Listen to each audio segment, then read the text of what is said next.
with Drew at long snapper, I know he's kind of been the backup there for a while, but it seems like, maybe doesn't take too many reps, at least during practices. Just for now, are you fairly confident in him stepping in there? It looked like the one he had Saturday went pretty well. It did, but that combination of having your starting fullback be your starting deep snapper is not ideal. Typically, all of a sudden, Drew's playing a really, really physical position, and sometimes the guy's going to get nicked up, and now you've got another snapper. So we're going to work really hard this week to develop a number 2 snapper, and I'll get back in touch with him. I wish I had a definite answer for you right now. Right now, Drew's the backup snapper. Hopefully, we'll develop somebody else. Is Colton able to do a medical redshirt, or are there different rules for that with the grad transfer? You know what? He and I had a lengthy discussion. He'd like to pursue that. I don't know what his status is going to be because of the transfer. I know with Granderson coming off the knee injury, 10 tackles led you guys. It's not often a defensive end's going to lead a team in tackles. Were you pleased with how he came back from that injury? And it seems like, just looking at the numbers, that he's more than back from that injury. I would agree with you. His numbers were good, and it was productive on tape. He didn't play with any sense of being tentative. I thought he was aggressive. We rallied around the football. We hit the quarterback time and time again, and Carl was a big portion of that. There were some positive things that I saw out of our defense that were not there, and we had hoped that we would have an aggressive group of defensive players, and that certainly came about. I do want to measure that optimism with, we've got to improve though. There was a stretch where we had several meltdowns, not meltdowns, but miscues, and that stretch right before the half, that was a collection of a lot of different errors, and those are things that we've got to clean up, and defensively, we are part of that as well. It seems like you're pretty pleased with how Wyoming's front seven and like Logan Harris handled some plays.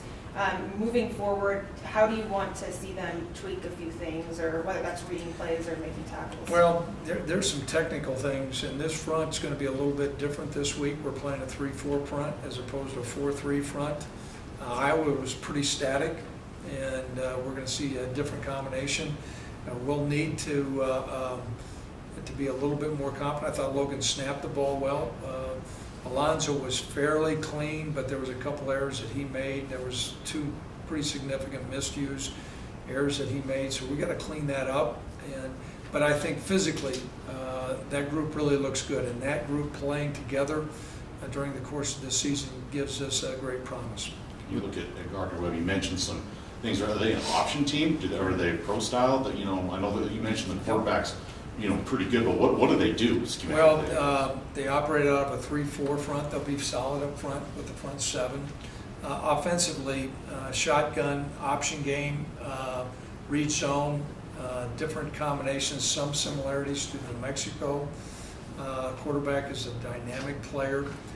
Last week, though, North Carolina A&T got after him, and I know their head coach and I at AT&T worked together. They've had a couple pro prospects, but yeah, they're going to stress our defense, and it's a completely different style of offense compared to what we saw this last week. This is a good test too. I know you mentioned similar to New Mexico. I know there was the struggles last year, and this is a new team, but to get a look at that, even though it's maybe not the same as New Mexico, is that a good time to maybe get a look at it with this group right now, I guess? Well, first of all, I want to say this. It's going to be really good for us to go out and play well to get a win. And this offense that we're going to be confronted with is going to stress our defense. You hit the nail on the head last year. We had a really difficult time with that style of option offense, and they will run option off of their gun formation. And so it's going to be a challenge for us. And I really believe this. So I think you're going to see our players bounce back and tackle well and run and pursue well. Tim Zaleski, I think his next punt after the one that he botched, he pinned in, I think, inside the 10 there. Did you, just kind of like mentally, did you see him bounce back pretty well from that error at the end of the first half? I'm glad you brought that up, because believe me, no one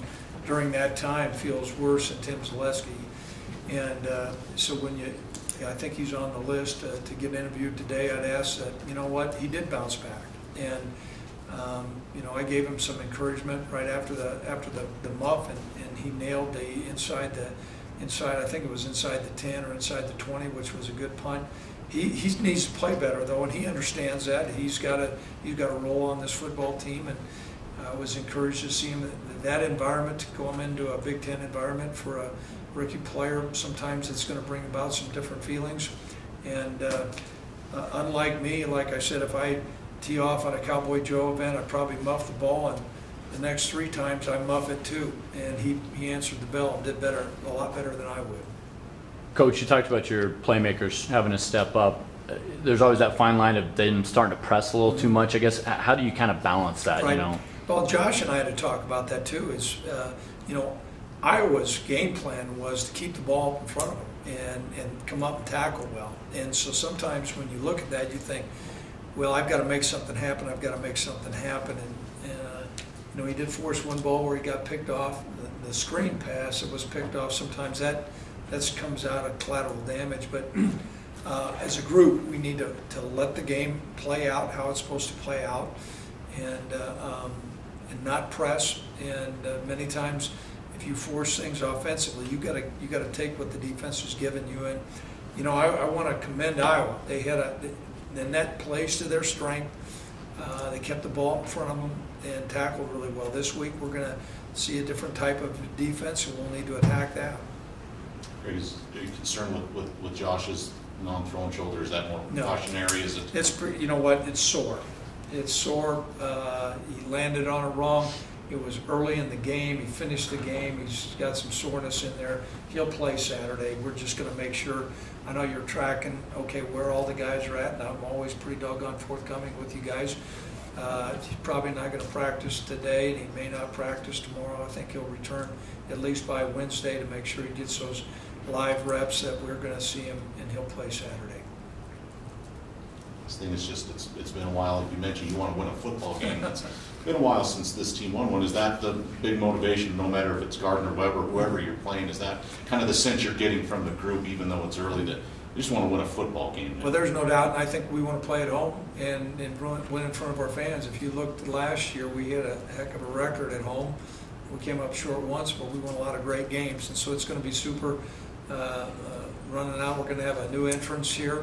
Our team's going to come out Saturday, and so we're excited about playing our home opener. There's a lot of football left. I know a lot of times coaches will say that, but that's fact. We lost an opportunity against a really good program, and fight over it. We're going to forget that one and move on, and that's what we're doing.